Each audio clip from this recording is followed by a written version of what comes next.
ये कहानी है 1938 की।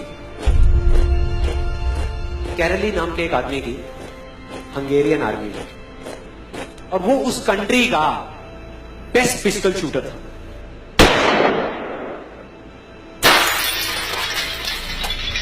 जितनी भी नेशनल चैंपियनशिप्स हुई थी उस कंट्री में, उसको वो जीत चुका था।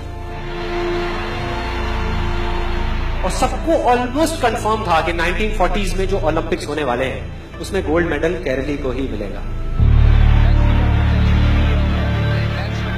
और उसने सालों से ट्रेनिंग करी थी। उसका एक ही सपना था, एक ही फोकस था कि मुझे अपने इस हाथ को दुनिया का बेस्ट शूटिंग हैंड बनाना है, बेस्ट बनाना है, बेस्ट बनाना है। और वो कामयाब हो गया, उसने बना लिया बेस्ट शूटिंग हैंड। सिर्फ 2 साल का फर्क। 1938 में एक आर्मी का ट्रेनिंग कैंप चल रहा था। क्योंकि वो आर्मी में था तो एक एक्सीडेंट हो गया।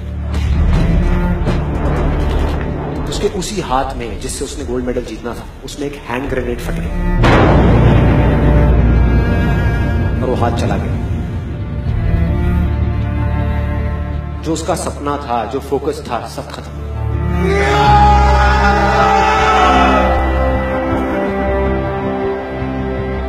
उसके पास 2 रास्ते थे। एक तो ये कि वो बाकी की पूरी जिंदगी रोता रहे और कहीं जा करके छुप जाए, या अपना जो गोल था जिस पे उसने फोकस किया हुआ था उसको पकड़ करके रखे।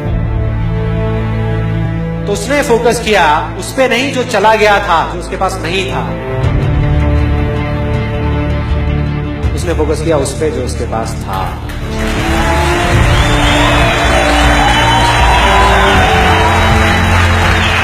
जो उसके पास था, और क्या था उसके पास में? एक लेफ्ट हैंड, एक ऐसा हाथ जिससे वो लिख तक नहीं सकता था।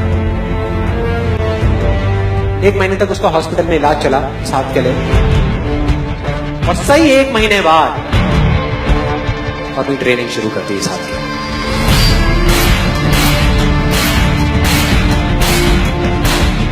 ट्रेनिंग के 1 साल बाद, मतलब कि 1939 में वो वापस आया।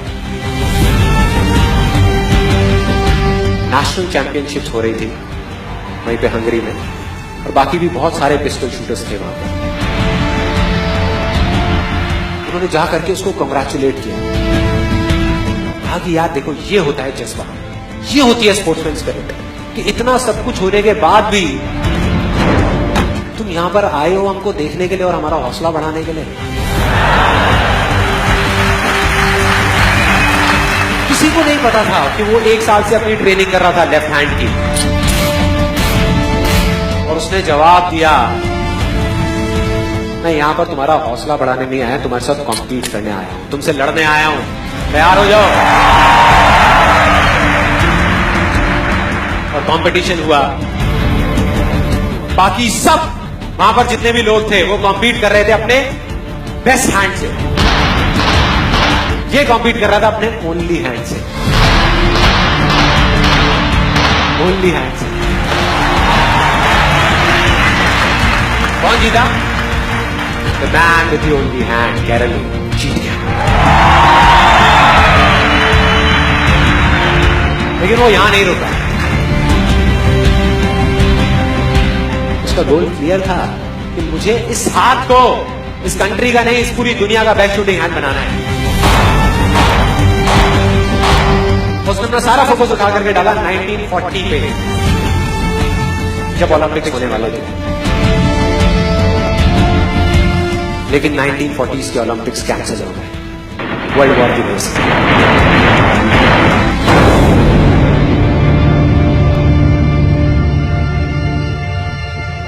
उसने अपना सारा फोकस उठा करके कहां डाल दिया? 1944 में जो ओलंपिक्स होने वाले थे उसके ऊपर। और 1944 में जो ओलंपिक्स होने वाले थे वो भी कैंसिल हो गए वर्ल्ड वॉर की वजह से। फिर से कैंसिल।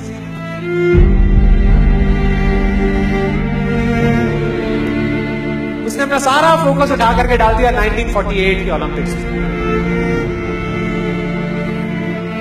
1938 में उसकी एज थी 28 साल।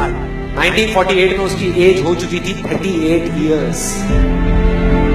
और जो यंगर जो प्लेयर्स आते हैं निकल करके, उनसे कॉम्पीट करना मुश्किल होता चला जाता है। लेकिन मुश्किल नाम का ये वर्ड था ही नहीं उसकी डिक्शनरी में।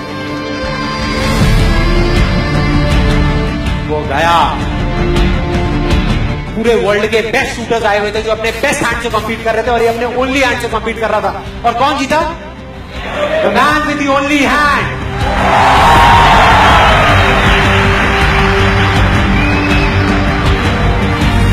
लेकिन वो तब भी नहीं रुका। 1952 ओलंपिक्स, दोबारा कॉम्पीट किया उसने, और इस बार गोल्ड मेडल कौन जीता? गैरल हील। 4 साल बाद दोबारा से, और पूरी की पूरी हिस्ट्री को बदल करके रख दिया ओलंपिक्स। इस पर्टिकुलर कंपटीशन में उससे पहले किसी भी एथलीट ने लगातार 2 गोल्ड मेडल्स नहीं जीते।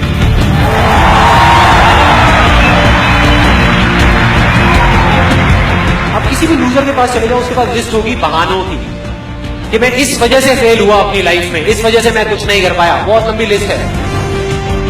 और दूसरी तरफ विनर के पास चले जाओ, उसके पास में 1000 वजह होगी वो ना करने की जो वो करना चाहता है, सिर्फ एक वजह होगी वो करने की जो वो करना चाहता है, और वो कर जाएगा।